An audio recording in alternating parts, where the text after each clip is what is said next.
I am Tenitra Batiste. I'm also a fan of what it looks like when we see all three phases show up. I'm Aaron Freeman, and I think I might have to change my stance against hating on rookies. I'm Jarvis Davis. I've died and I've gone to sack heaven. Rise up, A-Town. It's the Falcons Squad. Everything Atlanta Falcons every week. Breaking down all the big hits and game-changing plays from the ATL. The way only the Locked On Podcast Network can. Straight from the ATL, the Falcons Squad Show starts now.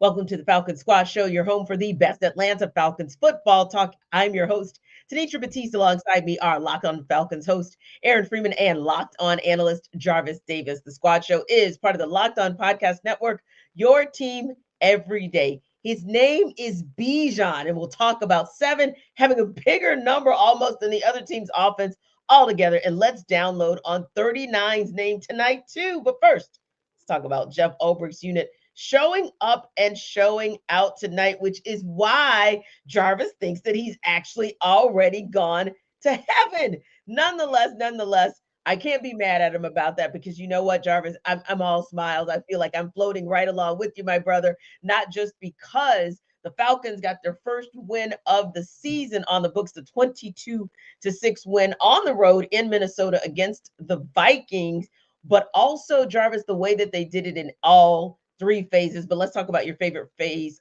first. Count them. Not 1, not 2, 3, 4, nor 5, but 6 sacks. 6 sacks, 5 tackles for loss, 4 passes defensed, 11 QB hits. I mean, how effective was how Jeff Ulbricht schemed things overall tonight, especially maybe that 5-man front for this Falcons defense? It was about the Jimmys and Joes tonight. Bump them X's and O's. It was about them Jimmys and Joes tonight. I'm talking about Pearce Jr. Yeah, all these national analysts like, oh, there was a wasted pick.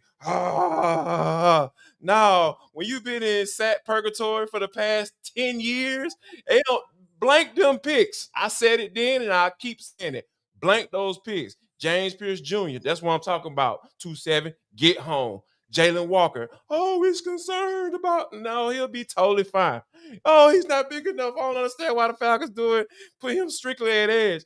No, he'll be just fine. Getting home, putting the quarterback on the ground. Oh, yeah, right before the game, I was like, you know what? Leonard Floyd, man, you know what I'm saying? I feel like he's going to do something tonight. And guess what he did? Yes, he did that. And when you think about it from a standpoint of to be able to throw waves of dudes, we've never been able to say this. Right. We've never been able to say this. Well, you have multiple guys that are able to get after the quarterback. David Onyemata, I saw a little spring in his step. He had some pop tonight. In the run game, he was just that muscling folks. I was like, okay, 9-0, I see you, dog. You represent for them 90s. You know what I'm saying? Like, I understand that. Like, I feel it. It was just a great feeling just to see everybody just getting after it, putting people on the ground. And true enough, yeah, I like what, I think some of that mug look and the linebackers up in the line of scrimmage, yeah, that kind of threw J.J. McCarthy off. But at the end of the day, it was about those guys that Terry Fontenot put on this squad, and they were actually beating their man up front and get home. Yeah, and Aaron, you had to like what you saw because this was one of those things where when you see a graphic, and Free, I got to tell you, I thought about you because I know you're a numbers guy and how you will pull a number out of nowhere and just astound us. So I think the number I saw, if I'm remembering correctly, was 169, just in terms of the dearth of sacks that the Falcons have had over that stretch that Jarvis mentioned, and how there was a 30 sack gap between the Falcons and that next team. So to see them, we talked about it last week, Free, almost getting there, but just getting there over and over and over again tonight. Number one, give the players credit for being able to finish the plays, but number 2, for giving Brick credit for putting them in position to do so. Yeah, I think as Jarvis said, like this felt more like how Jeff Ulbricht and Nate Ollie kind of dreamed it up, right? Where waves of pass rushers, you had multiple guys getting home, multiple guys getting pressure. You know, it wasn't necessarily the sort of scheme pressure like we saw last week with Divine Diablo and Caden Ellis. It was just kind of winning up front with 4 guys. You know, and like this is kind of how this was their vision of you get a young quarterback behind a beat up offensive line, and you just really kind of take absolute advantage of them, and you kind of dominate them in the trenches over and over and over again. Anytime you got into any sort of, you know, and like, it's funny because, you know, Jarvis and I have talked over the last year or so about down and distance, constantly down and distance, down and distance. Well, pretty much every drive, the Vikings were in 3rd and short. And so even then, like, you know, normally you were like, oh, well, you know, you got to get them in 3rd and 6 and 3rd and 8 for these guys to be able to pin their ears back and get after the quarterback. But they were even able to get stops on those 3rd and 1s and 3rd and 2s all night, not just from the pressure, but when they were able to run the football. And so it was just a complete domination up front. And I think, you know, you see Jalen Walker and James Pearce winning clean, beating up on Justin School. You see Ruka Roro and Zach Harrison and Leonard Floyd coming free. You saw some of these breakdowns in protections where they were getting free runners. Like Zach Harrison got that sack strip at the end, completely unblocked. Leonard Floyd sack, completely unblocked. So the Falcons really, I think, were able to take advantage of a lot of the sort of miscommunications. Like it looks like the Vikings are a offense that is very much a work in progress. And it's a glorious thing to see these young players taking advantage of it. Yeah. And speaking of those young players, Jarvis, Free makes a good point, because we saw last week that for maybe 3+ quarters, it looked like the Chicago Bears defense, which is considered to be a good defense, it looks like they really had, or looked like they really had the Vikings on their heels. And all of a sudden, the Vikings just seemed to like figure it out of nowhere. And then we know what happened in that game. We know that the result was Vikings get a W.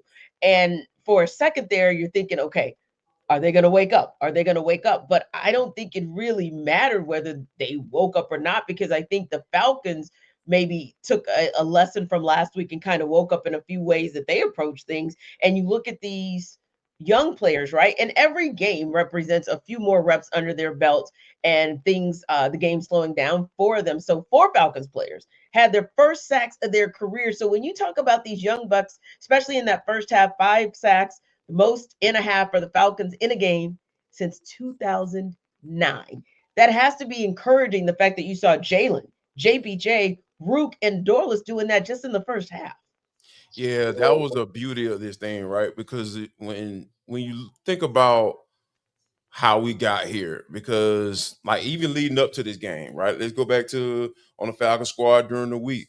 I said that I did not want the Falcons to allow the hype for JJ McCarthy to continue to build. And guess what they did? They deaded that jump tonight. They deaded it to the point where Mike Tirico and Chris Collinsworth, who will always take the time out to lift up a quarterback in any form or fashion that he can, he said, well, you know, Carson Wentz, you know, you don't want to talk about the going there just yet. Like, dude, this man is 2 games into his career. They already saying like, well, you know, there is a Carson Wentz potentially, but you know, you don't want to go down that road. But I'm gonna say it anyway, just because I'm right on this broadcast, because he is getting absolutely murdered right now. So yeah, when you think about it from that standpoint, like the Falcons defense changed the narrative. They changed a narrative, at least for tonight. Like they changed the narrative, and I feel like, barring any crazy injuries or anything like that, man, they're in a totally different direction right now. We don't need to be talking about or referencing, hey man, they can't get to the quarterback. No, they made this dude look like he was awful. That man was getting up, his shoulder pads all hanging out his jersey and everything, helmet about to come off. Man, when Zach Harrison put all 295, 300 pounds on JJ McCarthy, I was just like, man, this dude is shot. He's done. Like, there's no way he's gonna have a 4th quarter like he did against the Chicago Bears, because the main thing about Chicago Bears, like, they stopped getting home. That's what happened with them. They stopped getting home. And then, you know, Justin Jefferson had his little moment right before the half, and he was gone. And then AJ Terrell was out of the game. So they've still figured out a way to get it done. So yeah, when you think about it from that aspect, it's just like that's when you start getting into the whole coaching piece, right? Like I talked about the players and the Jimmys and Joes getting home and doing what they're supposed to do. But when you have your number one corner go down, yeah, you got to switch stuff up a little bit. Mm-hmm. You got to go a little zone. Yeah, you got to go a little man every now and then. And hey, if he line up in the slot, I'm gonna put him on this guy. So yeah, and there's got to be a little bit of luck involved as well too, because Billy Bowman got beat on that little slot fade. If JJ McCarthy hits that pass, that's a touchdown. So yeah, it's a combination of all things, right? Jimmy's and Joe's, coaching making adjustments, and have a little bit of luck too. So yeah, this was just an all-around, just amazing performance tonight. And man, they just went up into Minnesota and just took all their little cookies. Like they got nothing left. The Falcons took all their little cookies, and they told them that they were going to do it too. So yeah, It's hey man, what you gonna do when Debo come around? It's supposed to be right. It's supposed to be 80+ degrees. I think I heard in Minnesota tonight, and I swear I'm like, I just feel like they're out there shaking, just shivering, just trying to figure out what happened, what just happened. But yeah, Aaron, you got to give so much credit and so much love to what this young core of Falcons was able to do tonight, because this is what you want to see. You want to see those early returns, because then it at least neutralizes maybe some concerns about what you saw last week or didn't see maybe. But when you look at a James Pearce Jr. And you look at the night that he had tonight, that some might call a bounce back night, with him having two tackles, half a sack, quarterback pass, quarterback pressure, rather, if you will. And then Jalen Walker, the same, except, hey, he's got a full-on sack for his and a tackle for loss. And you just get kind of excited. Then you look at Brandon Dorlus, 3 tackles, a sack and a half, a tackle for loss, two QB pressures. And I just think when you look across that space and you're looking at this young core for this Falcons defense, got to be encouraging for you. Yeah, absolutely. And like I said at the top, like I gotta walk back my anti-rookie stance, where it's like rookies are bad, and the rookies were really good tonight. They were a big part of the success. And I'll admit I was nervous at the end of the game once the Falcons went up, because I'm like, with now AJ Terrell there, it's like, okay, we're gonna have to go to zone, and is this the moment that Minnesota gets Justin Jefferson going, because no one can cover him? But like the key with, when you play zone, you need to be able to get pressure with 4 guys. And the Falcons showed, and that's been the problem for the Falcons for, about 245 years or whatever it's been at this point in time. But they can't get pressure, with 4 guys when they play all the zone that they play. Yeah. And that changed tonight. And you got to see, Pearce and Walker, those 2 guys up front, especially, it felt like so often Pearce, like he only ended up with like half a sack or whatever, but like there was multiple times where he was the one that caused the pressure, that caused JJ McCarthy to escape the pocket and scramble. And some of those times other players were able to track him down in order to get him on the ground and whatnot. So the rookies really stepped up in a major way. I can't bash rookies at least for a week on Locked On Falcons. So, we'll see if it can hold off for several more weeks. I'm excited to see that happen. I also want to take the time out to acknowledge the brick pick, Billy Bowman. B.A. Billy Bow, baby. Ooh, you talking about going up in Minnesota and cutting an absolute promo? That's what I'm talking about. Like, with the interception was just so smooth. And then when he played it off to the point where he had everybody in the stadium thinking he had gotten another interception. And it was clear that it was not. But my man just so smooth with it. He just was like, man, I'm going to show y'all what I'm talking about. So yeah, I think the way Billy Bowman played, he was just so aggressive, just there. I'm talking about just barely missing a tackle for loss for like 6 yards in the backfield, and whether it be holding the pressure, holding the edge against a tight end who's trying to come out and trying to push him out, he's just holding his body, I'm talking about using every last 189 pounds in his body to hold off that guy till his teammates come and make the tackle just in the run game. It's just, I just love the way this dude plays. He is my favorite player from this draft class. And I know that may sound blasphemous because I love me some Jalen Walker, and I'm warming up to James Pearce Jr. as well. But man, I love pound for pound. Like, this is my favorite dude. And I think that this dude's gonna do nothing but get better. But yeah, shout out to the rookies. Like Xavier Watts finally getting that pick, like, hey, once you get that first one, you start itching for the next time, if you all know what I mean. You know what I'm saying? So hey, this might be the first of many for Mr. Watts. We're gonna save him, Aaron, from his own self-destruction. So that said, I think that it's incredible what this secondary was able to do. Because when AJ Terrell went down late in the second quarter with the hamstring injury that kept him out of the game, it was a scary moment because you knew that Jeff Ulbrich was going to have to go to zone D, and what was that going to look like? But I do feel like his secondary overall, and sometimes, bless his heart, poor D. Alford is much maligned, but they held it together. They held it together, especially because we're having a conversation at the end of the game where Justin Jefferson had 3 receptions for just 81 yards, and there were only 158 yards of passing offense for this Minnesota Vikings team. So you got to give a little tip of the hat as well to the secondary for what they were able to do. Yeah, absolutely. And most of those yards came on like 2 plays, right? It was a 50-yarder, and then he had the 22-yarder on the final drive before the interception.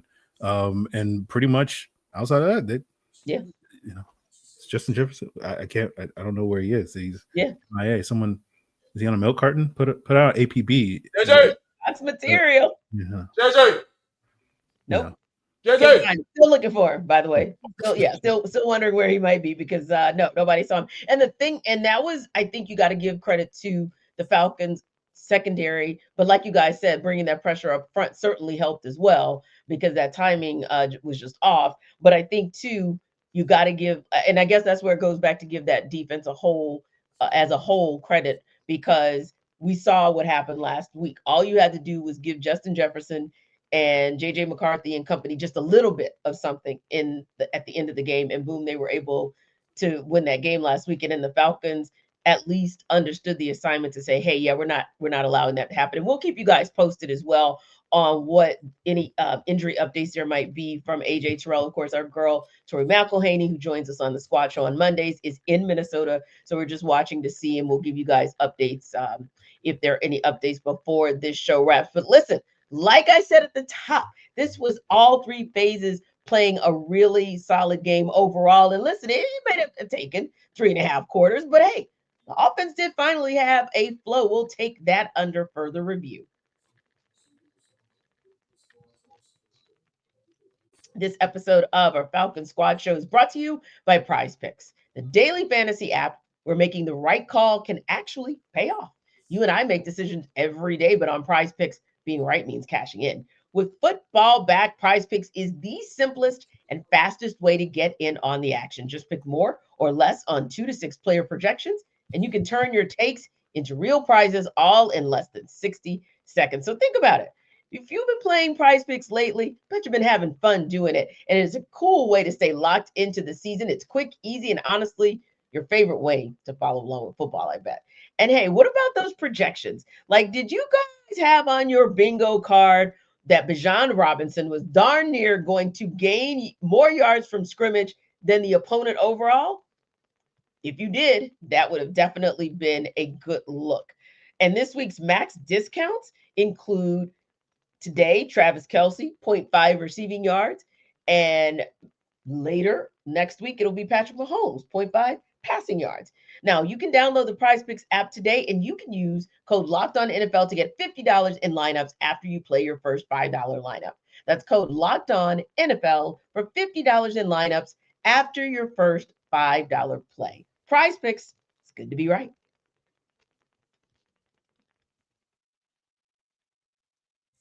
And Free, it's also good to be this Falcons offense this week, at least we're going to go to the end of the game because that's where they shined the best. 12 plays, 83 yards, 6 minutes and 17 seconds for a drive that essentially deaded the Vikings tonight. Now, some might say, oh, yeah, at the end, they kind of let them get the touchdown because they wanted to get the ball back and have an opportunity to score twice. That's not the Falcons' problem. You take what the defense gives you. But ultimately, it's also everything that you saw on that drive before Tyler Algier was able to punch it in. So what was the most impressive part of how the Falcons worked that final drive for you? Well, I think the Falcons were trying to make a statement. I was a little frustrated with the offense, early in the game because, the running game was very effective. Finished with 218 yards rushing on the day. And you were like, or I was like, I won't speak for everybody else, but it's like, can we get a play action deep shot to try to, because clearly the red zone offense is not working. Now I say all that because like going into that final drive, I'm like, okay, this is the perfect opportunity. You just got to force, let's take a shot. Let's get it. Let's flip this game over. But the Falcons, I think, were basically like, we're going to make a statement. We're going to run the football. It's been working for us. We're just going to keep running the football, and it's very similar to that game a couple of years ago when the Falcons played the Vikings, the infamous Josh Dobbs game that the Falcons lost. But you recall late in that game, the Falcons basically were like, hey, Tyler, let's run the football down this team's throat. And they were very effective, running the football. Unfortunately, the Falcons defense then was not able to get the stop after that point. But, the Falcons defense now is so much better. We're in a much better place where, we're all, our mental health is doing much better in 2025 than it was back in 2023 or whatever that was. But it was, to me, a similar sort of statement type of drive where you just run the football. You get a couple of passes, a couple of quick throws to Drake London, right? And then Drake London able to convert those into first downs and keep those chains moving when you needed him on what, like a 3rd and 2 and another quick slant that also was able to get back yards that you lost with Jake Matthews holding call. So to me, it was kind of a statement drive for the Falcons. Like, look, we're committed to our running football. We're going to be physical. This is how we got to this point. Up 15-6 in the game. This is how we're going to finish the game. And they were able to do that from that point on. Yeah, I felt the same. I felt like, Jarvis, this Falcons offense was determined. Zac Robinson was determined. Like, I'm going to go to my bread and butter. I'm going to shove this ball down your throats. And you know what I'm going to do? And I dare you to stop me. And we're going to have a few, plays mixed in just to kind of keep you honest.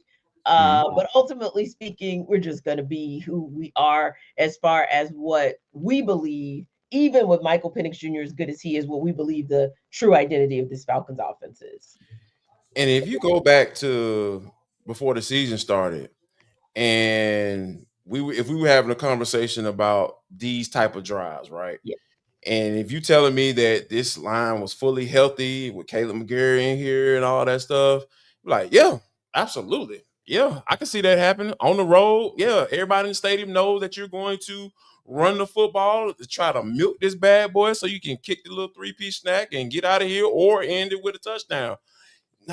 But with Caleb McGarry not in there, and for them to pull that off with Elijah Wilkinson in the fold, yeah, that means a lot. That means a lot. That means that everybody else saying, we got to pick up the slack with our boy not being in there. And I saw that from Chris Lindstrom. I saw that from Charlie Warner. I saw Matt Bergeron giving Javon Hargraves fits. I was like, oh, okay. He gave you fits in the past game, but when you start going forward, it's a different story. So yeah, I think that's the beauty of these type of games, right? Because I feel, of course, I would have loved for them to get in the end zone, 2-3 touchdowns and ended up with 30 points and go blow them out 30-6, right? Yeah, that would have been amazing. But when you're in games like these, you're always trying to figure out how to get the dub. How can we get the dub? We turn around and hand this bad boy off to 7 as many times we possibly can. Because that dude turned -3 into +5. Yes, many times. And juke like 6 people. You know what I'm saying? Like, dude, the man's makes 2-yard runs look really good. I'm just like, oh my gosh. Like, it reminds me of a guy that used to play in Detroit. He wore number 20. And I just love watching him play. Yeah. I just love watching him play. And I think that his offensive linemen love watching him make plays while they weren't blocking anybody. You know what I'm saying? I feel like, being in this moment and seeing a guy like Bijan just operate, even when the play isn't ideal or isn't blocked correctly like it's supposed to be, it just feels special. And for him to kind of just dish out that blue magic all night, man, it was just a beautiful thing to watch, like the pass pro, we don't want to get into that right now. You know what I'm saying? I'm feeling good about myself. We might save that for Monday's squad show. Feeling great. You know what I'm saying? We can break that down tomorrow. We can break that down tomorrow. Right now, man, that drive right there, that was a statement drive. And it said Zac Robinson, hey guys, we ain't got the night in the pass game. So y'all gonna have to go forward and figure this thing out. And they were able to do that. But to Aaron's point, getting some of that run game going and putting yourself in position for play action, like you don't need to go to the pass game a whole heck of a lot. But if you can get 10 yards and another 21 in that last drive, then you've done your job the whole night trying to put yourself in position to throw this team off, to throw this Vikings defense off when you run, and then, we'll just throw a little pass in there. Just to keep you guys honest, and then honest turns into a 10-yard gain, and honest turns into a 21-yard gain. So good deal for them. But I agree with Jarvis, man. So good to see what Bijan Robinson was able to do tonight, really in both phases of the game. Like he's out here scrimmaging more than the darn Minnesota Vikings offense overall. Scary good. In addition to the receiving, of course, 3 catches, 25 yards on 5 targets. Pretty darn impressive for a running back. But yes, 22 carries for 143 yards. Maybe my favorite one, Aaron, was like Jarvis said, a run where it didn't look like Bijan was going to do anything but get back to the line of scrimmage. He does this just ever so slight, like slow, fast. And it just makes all the difference in the world, to the point where even on the national broadcast, they had to show Saquon Barkley giving him credit, saying, nah, this one hits different. Yeah. What hasn't been said about should I call him Bijan, or should I still stick with trying to stay Bijan at this point in time?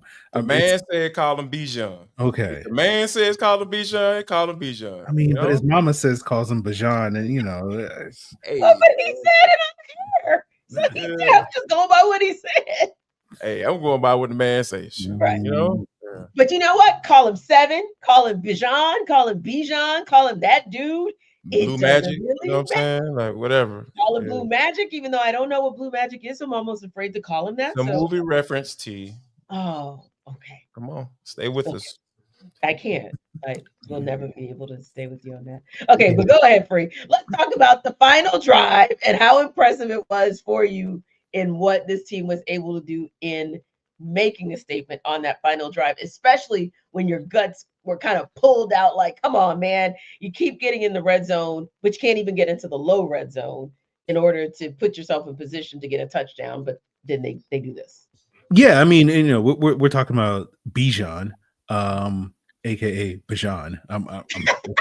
I'm gonna go back and forth because I've been training myself for the last year to say Bijan after saying Bijan. Me too. And it's just like, all of a sudden we get Bijan. We're already halfway down the track, and now I got to walk it back. But okay, right. Bijan, great day, awesome. Again, like I said, what hasn't been said about one of the best running backs in the NFL? But you talk about that final drive, got to give some love for Tyler Algier. This is why Tyler Algier is so valuable to this football team, because it's like, hey, Tyler, we got a bunch of nails here that are sticking out, and you're the hammer. So do what hammers do, and let's get this thing rolling. And you got to see Tyler Algier be able to do that on that final drive, and obviously cap it off with a touchdown. Even if the Vikings were like, ole, they had enough. We'll say they didn't let him score. They were just like, no mas, we don't want any more. It's over. We've been hit by this hammer way too many times on this drive, and so we don't want any more. So go ahead, get this touchdown so we can take a break and get back to the sideline and ice up. Yeah, I'm so glad you mentioned that because that's where I was going next, Aaron, was just to talk about the fact that as much of as we love what Bijan was able to do tonight and how great of a night he had, taking nothing away from him, the 16 carries for 76 yards and the touchdown for Tyler Algier, and even sneakily that one little reception to kind of bail Michael Penix Jr. out, even though it only netted 4 yards. The fact of the matter was it wasn't a sack. The fact of the matter was it wasn't a loss. At least you're still moving the chains on some level. I think that it was nice to see Tyler Algier be gifted with the chance to finish the drive off with the touchdown, because oftentimes you get in there and do the grimy work in order to get those grimy extra few yards, and then you look up and it's like, oh, wait a minute. I didn't get, I didn't get to punch it in, if you will. So I was kind of happy to see him be able to do that, because Jarvis, he truly is that workhorse that gets in there, doesn't complain, is just about, hey, how can I help us to get this touchdown? How can I help us to move the chains? How can I get in here and just do whatever it is that this team asks of me? So yeah, to see the bowling ball, the wrecking crew, the give the ball to Tyler situation, that was impressive, and I was excited for him to have had a good game too. Absolutely, because here's the thing. Like, this is the ideal situation that we talked about leading up to the season. Bijan just cutting everybody up, chopping everybody up, everybody on their toes, trying to figure out if they're going to be able to tackle him in the open field. And then after you try chasing him down all game and trying to get him on the ground, here comes the sledgehammer, like Freeze mentioned. He's just coming straight downhill right at you. And ain't none of that wiggle stuff, none of that. He's just coming right at you. He coming right between your numbers. He gonna put his face man right between your numbers. So you better be ready. So you got to bring your lunch pail, because he bring it all 230. You know, man, give or take. It might be 235. You know, he looking a little chunky. He's still moving. But he's looking a little chunky. But yeah, that's the situation that you want to be in. You know, in that particular scenario, right? You know, being able to say, hey, can I say this? Yes. Like, the fact that Ra went forward on fourth down, you know what I'm saying, right there. You know, they got him to jump off sides and all that stuff. Like, okay, I see you, Ra. You know what I'm saying, making the right decisions and stuff like that. You know, those are the type of things that you need to do in those moments. Saying, okay, let's go forward here. Let's try to draw them off sides, or they probably wanted to be able to run the play as well. You know, because that's gonna end the game. You know, you want them to end the game right there. So, but they end up getting the penalty, and then of course they let them score. At the end. So, but I think that this is a really good example of coaches emphasizing what did not work last week and saying, hey, this is what we have to do in order to get a win. And they did it. They went out and did it. And they weren't shy about it at all. That's Mike Tirico on the broadcast was talking about it. Like, yep, they said they got to run the football. They will run the football. And that's what they did. That's exactly what they did. And you got that means a lot in the league, man. Like, you can't take that for granted. You can say, oh, okay, we want to do this. Yeah, everybody has these mantras and what they want to do. But when you actually go out there and do it, and other teams know what you're trying to do, even with your best one of your best run blockers is down for the year. Yeah, that means something. And for me, this is a foundational game that you can build off of, because you were able to put on tape what you want to do. Now, the fun part comes, because everybody gonna be so focused on your run game, and then you're gonna be able to unleash Darnell as he got that one game out the way. He got a few catches tonight, look pretty decent. As he gets his feet up under himself, I think that's gonna open this offense up even more. Yeah, indeed. You speak about foundations. Man, did the special teams have a foundation that they built upon tonight, including a perfect 5 for 5 and a 54-yarder to boot. Whew! We'll unpack that in Next Up. This episode of the Falcons Squad Show is brought to you by BetterHelp. So think about this. We all turn to some funny places for advice. Your barista, if you're in the coffee, your barber or your hairstylist, maybe even a random stranger sometimes in the restroom. But Not everyone is the right one when it comes to real support. That's why BetterHelp is here. With over 30,000 licensed therapists and more than 10 years of experience, BetterHelp helps you find your right match, someone clinically trained and credentialed to guide you through life's changes. So, was there a time maybe where you were venting to someone who may not have given the right advice, or maybe they weren't listening like you wanted them to, or sometimes you caught in these group chats or maybe oversharing with friends who mean well, who think they're giving you good advice, but let's be real, they're not therapists. Having someone trained to help you work through tough situations is what makes all the difference. So, as the largest online therapy provider in the world, BetterHelp can provide that for you. They can provide access to mental health professionals with a diverse variety of expertise. Find the one with BetterHelp. Our listeners get 10% off their first month at betterhelp.com/locked on. That's BetterHelp, HELP.com/locked on. Again, the largest online therapy provider in the world, BetterHelp can provide access to mental health professionals with a diverse variety of expertise. Find the one with BetterHelp. Our listeners get 10% off their first month at betterhelp.com/locked on. That's BetterHelp, HELP.com/locked on.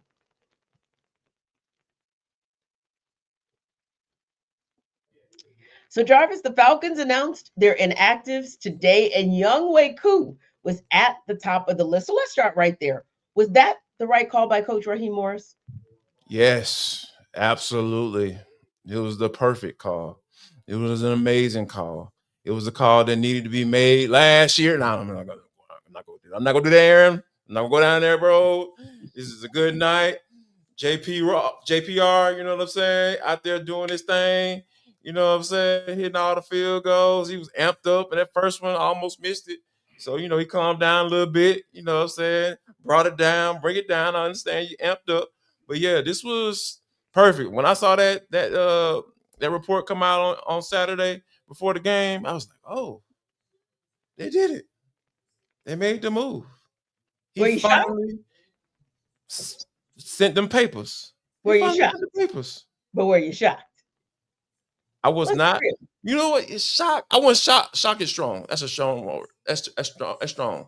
Surprise. I was pleasantly surprised that sent them papers. You know what I'm saying? Like, and Koo had to sign them. You know what I'm saying? Hey, man, we appreciate your services, sir. You know what I'm saying? But we got to go in this direction here because they got some games to win, and that's exactly what they went out and did. And shout out to John Parker Romo to making those kicks. He made them, and and I know Aaron is might need a little time to grieve because this is a difficult time and what's going on the inside. Because I understand that people need time to heal. In today's world because there's so much going on. So Free, you know what I'm saying? I'm here for you, brother. Okay. You know what I'm saying? If you need to call me or text me after you're done with your live show, right after we get done here, you know what I'm saying, for that 30 minutes, you know what I'm saying? If you need time to heal, text your boy. I'm here for you, man. I will stay up for you, just for you. Okay. You know what I'm saying? If you need to talk. Appreciate it. So, Aaron, for the part of this that you processed, I'm trying to find the softer me for you because I feel your pain. But when you found out, and of course, official announcement of inactives today, get the word yesterday that Koo is not going to be here. He's going to be inactive, if you will, or in Minnesota. He's going to be inactive, and they're going with Parker Romo. Did you think, and I'm saying it like before the 5 for 5, because anybody can say, oh, it's a good move, it's a great move because of what Parker Romo was able to do tonight. But do you feel like Rob made the right call? Did you feel like that when you first heard that was the decision? Yeah. I know Jarvis was a little nervous at that first kick because he was talking a little trash in the group chat. A little tight. Yes, he was. Okay, yeah. Let's let Romo make a kick before we start talking trash. Right.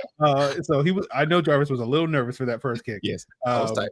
Yes. But yeah, I think like Jarvis, I wasn't convinced that the Falcons would do it, but it did feel like as the week wore on that we were going in that direction, that they would make the change at kicker and sort of left Koo behind in Atlanta. And basically if John Parker Romo had just an okay game, he probably would have won the job based off of that. And then he goes out there, minus that first kick that it did go in. It still counts. It just, maybe an asterisk beside, because it's like, it's got to go over the, like, only half the ball has to go over the cross. Some crazy rule that they were trying to explain or whatever. But like, he went 5 for 5, perfect on that. And was a big part of the Falcons' ability that they were able to put points on the board, despite the fact that, every time the Falcons got to the 15-yard line, there was like an invisible force field just like blocking them from getting any further until the end of the game.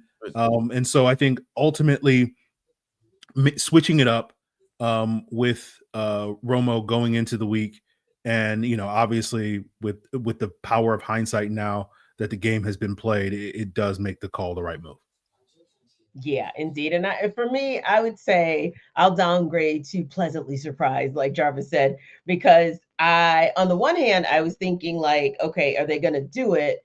They should do it. I think they should, because I'm looking at last year and I'm looking at moments in time, of course, not exactly the same situation, but still thinking about not pulling the trigger quickly enough with Kirk Cousins and what could have been with the Falcons getting to the postseason, if only they'd pull the trigger a little bit faster. And I think if we're being honest, I wouldn't say, I don't know if everybody would say Raheem Morris walked into the season on the hot seat, but the seat was a little warm. So you really don't have time to play around and play games with lineups and switch ups and everything if something's not going right. Like, unless it's Michael Penix Jr., I mean, pretty much everybody should be subject to, man, you better play your game or else. And this was one where everybody wasn't 100% convinced that Koo was 100% back before the season started. And then what you saw last week kind of made you think, okay, yeah, he's really not that guy anymore. And I don't know if we'll ever see that guy again that we saw become essentially a Pro Bowler, right? And then you get Parker Romo. And like Jarvis, I was sitting there leaning on my, for the love of God, like, get it. Oh, okay. Well, you know what? As long as that tip got on the inside of that goalpost, we're good here, right?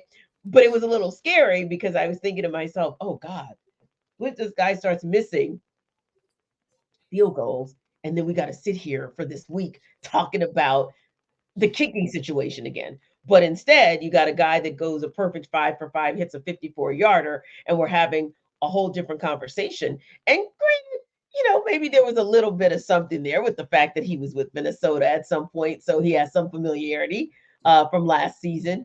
But a win is a win, and you take what you can get. And ultimately, I don't care what stadium you're kicking in, a 54-yarder is a 54-yarder. So you got to give him a world of credit there. And I just know it's early returns, but I do feel like, guys, maybe he's kind of kicked his way into that number one spot. Jarvis, think? Yeah, I mean, what is there to talk about? Like, Koo? Who? Who? Who? No, wait, who? Who that? Who that? What his name? Where he at? He chilling. You better hope he's still on his doggone roster by doggone Monday. By tomorrow, like, so that's I mean, they're not gonna cut him. I don't think. No.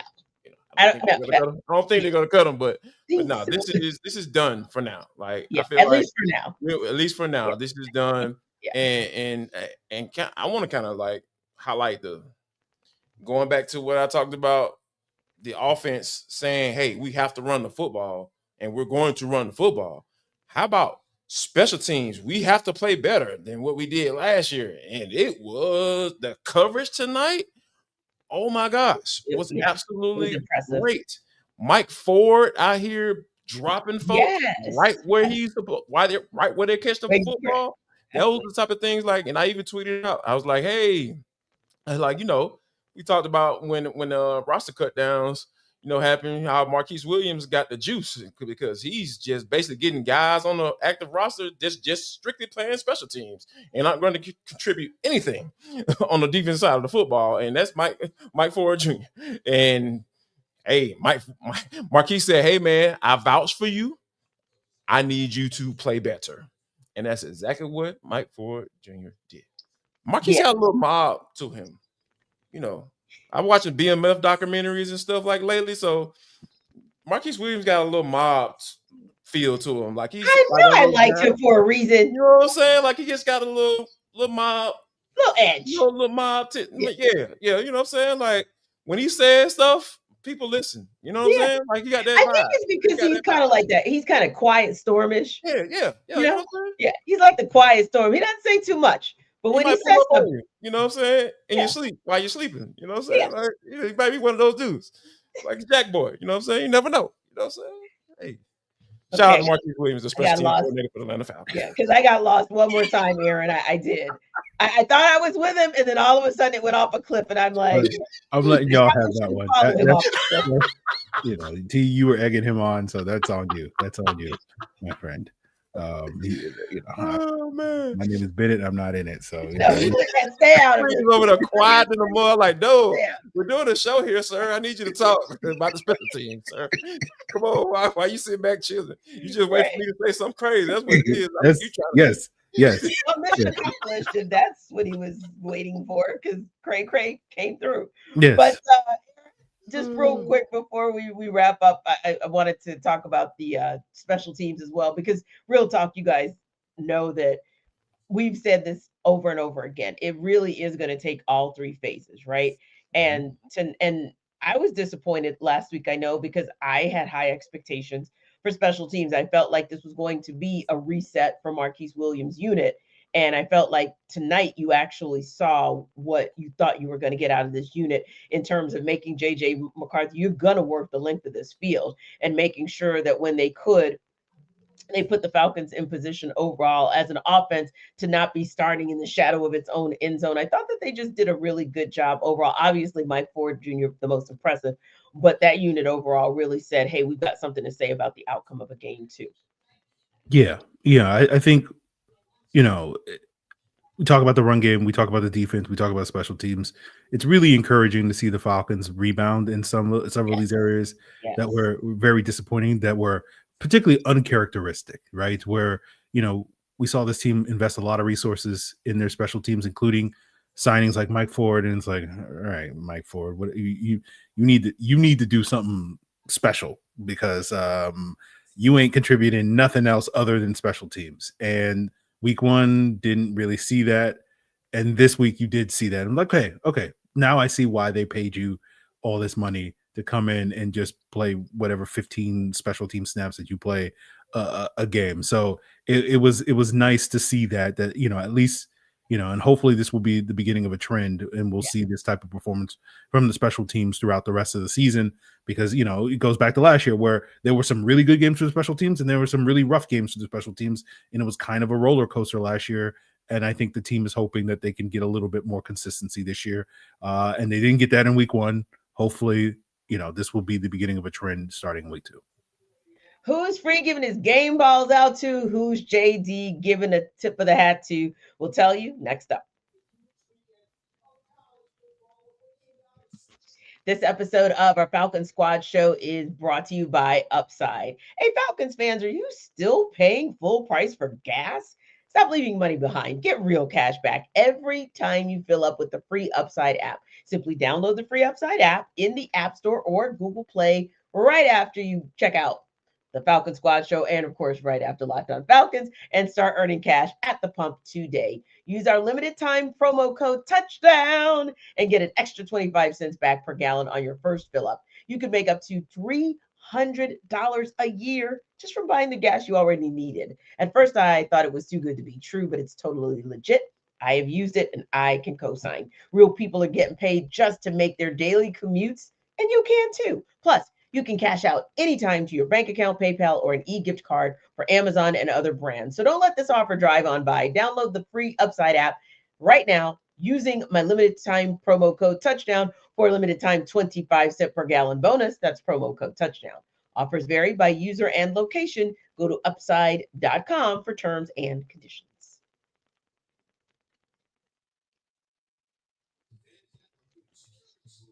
All right, Aaron, let's start on offense. Who gets your game ball? I mean, Bijan is the obvious answer. Part of me wants to give it to Dwayne Ledford because, like, he got he lit a fire under the offensive line's butt after they kind of got their butts kicked last week. So I'll go off of the obvious choice of Bijan, and I'll pick Dwayne Ledford. I like it. How about you, Jarvis? Game ball on offense. Wow. So I'm gonna give a game ball since we're going off the kilter a little bit. I gotta give my game ball to Kyle Pitts. I like what I saw for him blocking tonight. Pitsy got a game ball? And that ball that he caught where he just snatched that bad boy out and then immediately took that bad boy and stiff armed the guy to try to get break free. I love the aggressiveness. I saw an aggressive Kyle Pitts tonight. I'm talking about to the point where he was trying to cut down, like literally cut a guy to cut him off on the backside of a run play. So, Bijan can have a cutback, to get, to be able to get upfield to get some more yards. So, yeah, my game ball goes out to Kyle Pitts because I like that aggressive Kyle Pitts. I like the guy who takes blocking seriously. I like the guy who is willing to do whatever to get that ball and try to make a play. And I just saw some good things from him tonight. So yeah, I'm gonna go ahead and acknowledge that because some people think that I give Kyle Pitts a hard time. He might be sitting next to me, he might not. But shout out to Kyle Pitts. Game ball to you, sir. I like it. So I'm gonna do like you guys and go off the beaten path and say that I want to give game balls to Zac Robinson because I like the fact that we're not having a conversation about 42 passing attempts this week. Mm-hmm. I like the fact that he said, this is where our strength lies, Bijan Robinson and Tyler Algier. And I'm going to go with that. And oh, wait, if this Vikings defense then really gives me the opportunity to stomp all over them, well, I'll take it. So for me, I'd much rather see a stat line with 39 rushing attempts than 3 more passing attempts, meaning 42 passing attempts. 13 to 21, maybe, uptick it a little bit because then that means your passing game was clicking a little bit more than maybe it was before the final drive tonight. But ultimately speaking, I'll give Zac Robinson credit for just saying, hey, I see our bread and butter from the gate, because when we're talking about the Falcons first quarter having more rush yards in that quarter than they had the entirety of last week's game, that's telling me that Zac Robinson is looking at everything that these Vikings are doing, understanding what they're giving, and actually taking advantage of it. On the defensive side of the ball, Aaron, how about for you? Game ball. It's going to be hard. Basically, I want to give it to one of the pass rushers because that to me is really what stood out. And so, if I'm trying to single out one guy, it's hard to do so without watching the film. But again, like I said earlier, James Pearce was the guy that was consistently popping to my eyes. We'll see if that holds up under scrutiny once you go back and rewatch the film tomorrow. But he was the guy that to me was consistently getting pressure. So I'll give James Pearce the game ball, just sort of abusing Justin School, their backup left tackle, behind Christian Darrisaw, who missed this game. He chose violence. Jarvis, who's your person on defense for the game ball? Brandon Dorless. Oh my goodness. When Free talked about how Jalen Walker and James Jr. were able to beat their guys clean, Brandon Dorless didn't do that. He wasn't able to beat his guy clean, but he just kept coming. The dude is relentless when it comes to rushing the passer. He keeps coming. He keeps working his hands and being aggressive. If at first move doesn't work, keep doing it, because here's the thing. It was one situation where he had kind of rushed past the quarterback, and then the quarterback stepped up. He retraced his steps. Boom, sack on the ground. Let me get that. So those are the things that I feel like you have to understand, that there is some teaching going on here, some good assistant coaches going on here. Nate Ollie specifically, is preaching to these guys and saying, hey man, don't stop. You don't anticipate that he's going to throw that football. You keep coming, you keep rushing. And I saw that tonight. So yeah, I have to give out a game ball to my man Brandon Dorless. Yeah.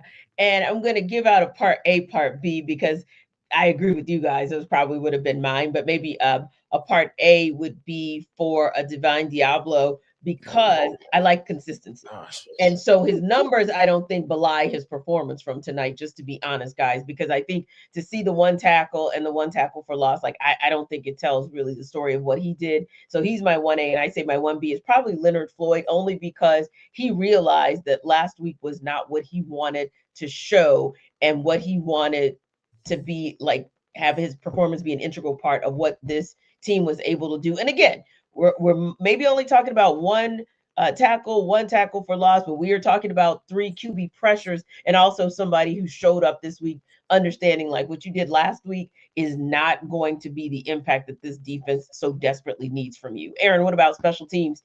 Your guy for game ball. Got to give it to Parker Romo. You know, without him, like, this is what, like a 7-6 game.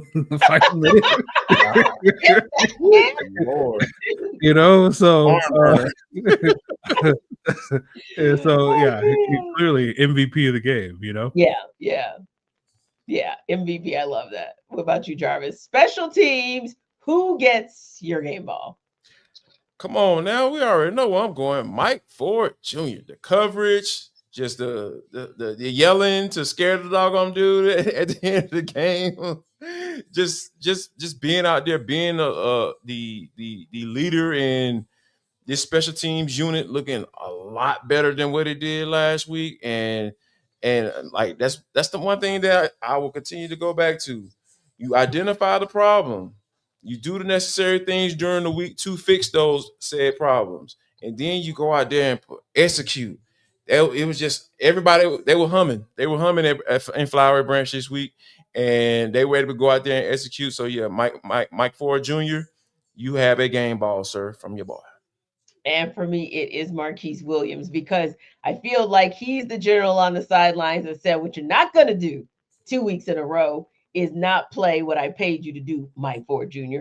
And what we're going to do, Parker Romo, is go out there and make sure that if all this is for 3.5 quarters is a game that's standing at the foot of a kicker's foot, then do your job. You got one job to do. So I like Marquise Williams to give him the game ball for his squad, getting his squad rallying the troops and allowing the third rail to really have an impact. Real quick, guys, what's one thing maybe, Aaron, that you, and again, it can be something very broad, if you will, but maybe one thing we did hit on tonight that you liked that you saw?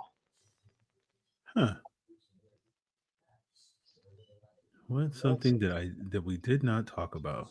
Yeah. Feels like we hit on most of it. You know, I thought Michael Penix played well. I mean, the stat sheet's not going to reflect Michael Penix. Like, I felt like a lot of the misses from Penix were just like him and the receivers not being on the same page, and they just never were able to get into that sort of rhythm in this game. But I thought like his ability to extend plays, his ability to hit some of these throws, to continue to, even though it was very clear, like, okay, this is going to be a run game. This is not going to be a pass. Like, you know, Penix, you're not going to do. We don't need you to put the cape on this week in order for the Falcons to win the game. I thought like he showed again a lot of poise, and again, I think his performance is going to look a lot better than what the stat sheets indicated once we go back and go through the film.